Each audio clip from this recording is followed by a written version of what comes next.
নমস্কার বন্ধুরা।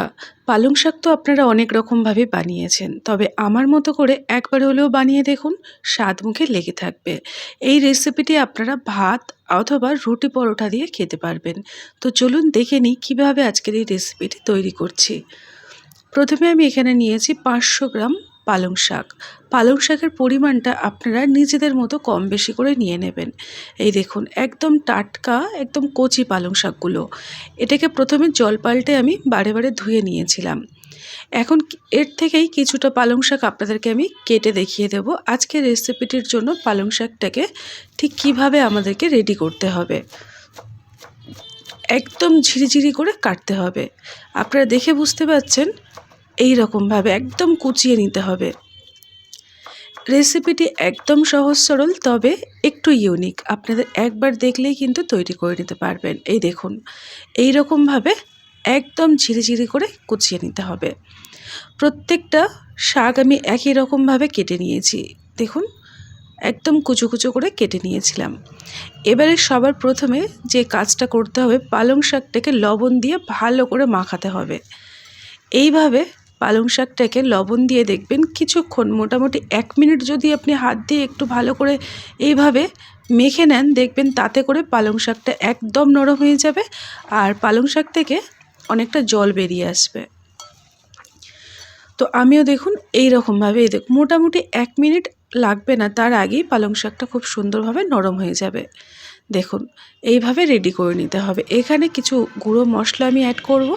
দিয়ে দিলাম 1/2 চামচ গুঁড়ো হলুদ, 1/2 চামচ লাল লঙ্কার গুঁড়ো, 1/2 চামচ জিরে গুঁড়ো, 1/2 চামচ ধনে গুঁড়ো, আর দিয়ে দেব 1/2 চামচ গরম মশলার গুঁড়ো।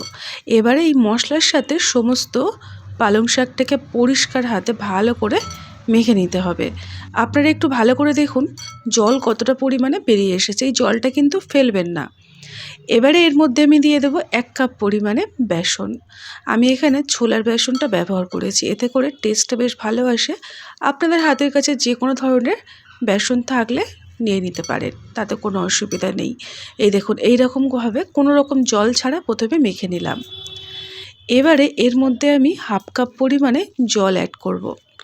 এই দেখুন, আমি এখানে 1/2 কাপ পরিমাণে অল্প অল্প করে জল দিয়ে পুরো 1/2 কাপ জলটাই দিয়ে দেবো। দিয়ে একটা ব্যাটার তৈরি করব।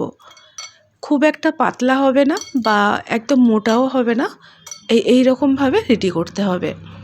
রেসিপিটি একদম সহজ সরল আর সাধারণ। এবারে এটাকে ঢাকনা দিয়ে রেখে দেব।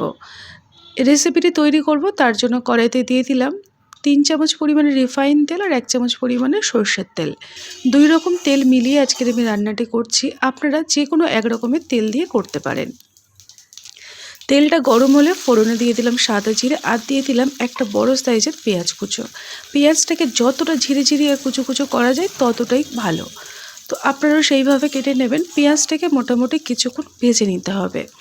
ভাজার সময় আমি দিয়ে দিলাম 1/2 চামচ পরিমাণে হিং। এই হিংটা দেওয়ার ফলে এই রান্নার স্বাদটা কিন্তু বহুগুণ বেড়ে যায়। আপনারা যারা অপছন্দ করেন দেওয়ার দরকার নেই। যতক্ষণে পেঁয়াজটা ভাজা হচ্ছে, একটা মশলা আমি রেডি করব। তার জন্য দেখুন, একটা মাঝারি সাইজের টমেটো নিয়েছি। টমেটোটাকে এইরকম 4 টুকরো করে কেটে নেব, মানে ছোট ছোট করে কেটে নিতে হবে। এবারে যে কাজটা আমাকে করতে হবে, একটা মিক্সিং জার নিয়ে নিয়েছি, তার মধ্যে আমি দিয়ে দেব টমেটোটাকে। এই দেখুন, এবারে আমি এখানে দিয়ে দেব কিছুটা পরিমাণে আদা আর রসুন। এই দেখুন, 4 কোয়া রসুন আর দুটো ছোট মানে আদার টুকরো, আর ঝালের জন্য 2টো গোটা শুকনো লঙ্কা। ব্যাস, কোনো রকম জল দেব না, এটাকে মিহি করে আমি বেটে নেব। এই দেখুন, এইরকম করে বেটে নিতে হবে। এবারে এদিকে পেঁয়াজটাও মোটামুটি কিছুক্ষণ ভাজার ফলে দেখুন লালচে মতন হয়ে যাবে।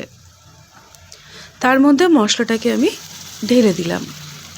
যে টমেটো, আদা আর রসুন আর লঙ্কা যে বাটাটা করলাম, ওটাকে আমি ঢেলে দিয়েছি। আপনাদের কাছে যদি সেই মুহূর্তে মিক্সিং জার না থাকে, আদা রসুনটাকে বেটে নেবেন আর টমেটোটাকে ঘষে নিলেই হয়ে যাবে। দেখুন, মশলাটাকে এবারে আমি এখানে কিছু গুঁড়ো মশলা দেবো। সবার প্রথমে 1/2 চামচ হলুদ গুঁড়ো, 1 চামচ কাশ্মীরি লঙ্কার গুঁড়ো, 1/2 চামচ জিরে গুঁড়ো আর 1/2 চামচ পরিমাণে ধনের গুঁড়ো। বেসিক যে গুঁড়ো মশলাগুলো হয় সেইগুলোই ব্যবহার করেছি। এবারে মশলাটাকে দিয়ে খুব ভালো করে কষিয়ে নিতে হবে। যতটা ভালো করে কষানো হবে রান্নাটা দেখবেন ততটাই টেস্ট আসবে। এবারে এখানে দিয়ে দিলাম ছোট্ট চামচের 1 চামচ পরিমাণে চিনি। চিনিটাকে দিয়ে আরেকটু ভালো করে কষিয়ে নেব। এই চিনিটা কিন্তু মিষ্টি ভাব আনবে না, তবে সব কিছুর টেস্টের একটা ব্যালেন্সটা বজায় রাখবে, বেশ ভালো লাগবে খেতে। দেখুন আগের তুলনায় অনেকটা শুকিয়ে গেছে আর তেলটা পুরোপুরি মশলার থেকে সেপারেট হয়ে গেছে। এবারে আমি এখানে দিয়ে দেবো 1 হাতা পরিমাণে টক দই। আপনারা হাতাটা দেখে নিশ্চয়ই বুঝতে পারছেন, 1 হাতা পরিমাণে টক দই আমি এখানে অ্যাড করলাম। টক দইটাকে দিয়ে গ্যাসের ফ্লেমটাকে একদম কমিয়ে দিয়েছি, দিয়ে খুব ভালো করে মশলার সাথে মিশিয়ে নেব। এই সাদা ভাবটা কেটে গিয়ে যখন দেখবেন মশলার কালারটা চলে আসবে, এই দেখুন একদম সুন্দরভাবে কালার চলে এসছে। এবারে এটাকে ভালো করে আমি নাড়িয়ে চাড়িয়ে নিলাম। যতটা ভালো করে কষানো হবে রান্নাটা খেতে তত ভালো লাগবে। দেখুন আর একটু শুকিয়ে গেছে আগের তুলনায়। এবারে আমি এখানে দিয়ে দেবো পরিমাণ মতো উষ্ণ গরম জল। গরম জলটা দেওয়ার ফলে রান্নার টেস্টটা একই রকম থাকবে আর খুব তাড়াতাড়ি রান্নাটা ফুটতে আরম্ভ করে দেবে। এবারে আমি এখানে দিয়ে দিলাম স্বাদ মতো লবণ। এটাকে আমি ঢাকনা দিয়ে সাইড করে রেখে দেব। ফুটছে সাইডে, এদিকে একটা কাজ আমাদেরকে করে নিতে হবে। সেটা হলো এই দেখুন একটা তাওয়া আমি গ্যাসের উনুনে বসিয়েছি, তার মধ্যে আমি 2 চামচ পরিমাণে রিফাইন তেল খুব ভালো করে গরম করে নিলাম। এবারে তেলটাকে ভালো করে গরম করে তার মধ্যে আমি 2 হাতা পরিমাণে পালং শাকের যে ব্যাটারটা রেডি করে রেখেছিলাম ওটাকে দিয়ে দিলাম। চারিদিকটা একটু ছড়িয়ে দিলাম যাতে করে ভালোভাবে এটা মানে সুসেদ্ধ হয়। এই দেখুন যখনই ওপরের ভাগটা একটু শুকিয়ে আসবে মানে শক্ত হয়ে যাবে, তারপরে এরকমভাবে ভেঙে ভেঙে উল্টে দিতে হবে। রেসিপিটি একদম অন্যরকম, তবে স্বাদ মুখে লেগে থাকার মতো। আপনারা রুটি পরোটা অথবা গরম গরম ভাত দিয়ে খেতে পারবেন, খুব ভালো লাগে। আর পালং শাকে প্রচুর পরিমাণে পুষ্টিগুণ সম্পন্ন থাকে, তো ভিটামিনসও আমরা পেয়ে থাকি। আপনারা এই রকমভাবে পালং শাক যারা খায় না তাদেরকে রান্না করে দিতে পারেন। এই দেখুন প্রত্যেকটা আমার যে পালং শাকটাকে সেটা আমি রেডি করে নিলাম, একটা থালায় তুলে নিয়েছি। গরম থাকা অবস্থায় দেখবেন ওটা বেশ মানে একটু কাঁচা কাঁচা মনে হবে, কিন্তু ঠান্ডা হয়ে গেলে ওটা বেশ জমাট বেঁধে যায়। এবারে আরও একই রকমভাবে আরও একটা আমি রেডি করে নিচ্ছি। মানে আমার কাছে যতটুকু ব্যাটার ছিল সেটা দিয়ে আমি 2 ভাগে এটাকে রেডি করে নিলাম। এইভাবে উল্টে পাল্টে দিয়ে বেশি আর ভাজবো না, এটাকে আমি ছোট্ট ছোট্ট করে কেটে নেব। এই দেখুন এরকম করে কেটে নিতে হবে। একই রকমভাবে একটা পাত্রের মধ্যে আমি সমস্ত পালং শাকগুলোকে তুলে নিচ্ছি। ব্যাস এবারে এদিকে ঝোলটাও খুব ভালোভাবে ফুটতে আরম্ভ করে দিয়েছে। আর মোটামুটি 2 থেকে 3 মিনিট কম আঁচে ফুটিয়ে নিয়েছিলাম যতক্ষণ আমি পালং শাকটাকে রেডি করছিলাম।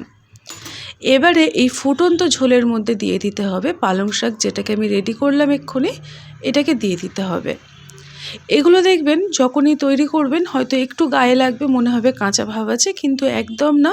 যখনই আপনি ঝোলের মধ্যে দিয়ে দেবেন দেখবেন ওটা অটোমেটিক কি সুন্দরভাবে মানে জমাট বেঁধে যাবে। আর এই রান্নাটা হবে একদম গামাখা, আপনার কিন্তু খেতে বেশ ভালো লাগবে। এই দেখুন এই রকম একটা মাখা মাখা ভাব চলে আসবে। আর যেহেতু বেসন দেওয়া আছে রান্নাটা দেখবেন খুব তাড়াতাড়ি একদম মানে মাখা মাখা গামাখা তৈরি হয়ে যাবে। মোটামুটি 1 থেকে 2 মিনিট একটু কম আঁচে ফুটিয়ে নিতে হবে, তবে হ্যাঁ লক্ষ্য রাখবেন যেন নিচে লেগে না যায়। সবার শেষে আমি দিয়ে দেবো কিছুটা পরিমাণে একদম ফ্রেশ ধনেপাতা কুচো, আর দিয়ে দেবো কিছুটা পরিমাণে কসুরি মেথি পাতা। কসুরি মেথি পাতাটা আপনারা বাজারে কিন্তু খুব সহজে পেয়ে যাবেন। এবারে গ্যাসের ফ্লেমটাকে অফ করে ঢাকনা দিয়ে রেখেছিলাম, তারপরে ঢাকনাটাকে খুলে আমি একটা পাত্রের মধ্যে গরম গরম সার্ভ করে দিচ্ছি। তো বন্ধুরা আজকের আমাদের পালং শাকের দুর্দান্ত স্বাদের রেসিপি একদম তৈরি হয়ে গেল। এটা খেতে কিন্তু বেশ ভালো লাগে। আর আপনারা তৈরি করে আমাকে কিন্তু জানাতে একদম ভুলবেন না রেসিপিটি আপনাদের কেমন লাগলো। তো বন্ধুরা আজকের মতো এই পর্যন্ত, আবারও আসবো নিত্য নতুন নানা রকম রেসিপি নিয়ে। তার মধ্যে সবাই ভালো থাকবেন। টাটা।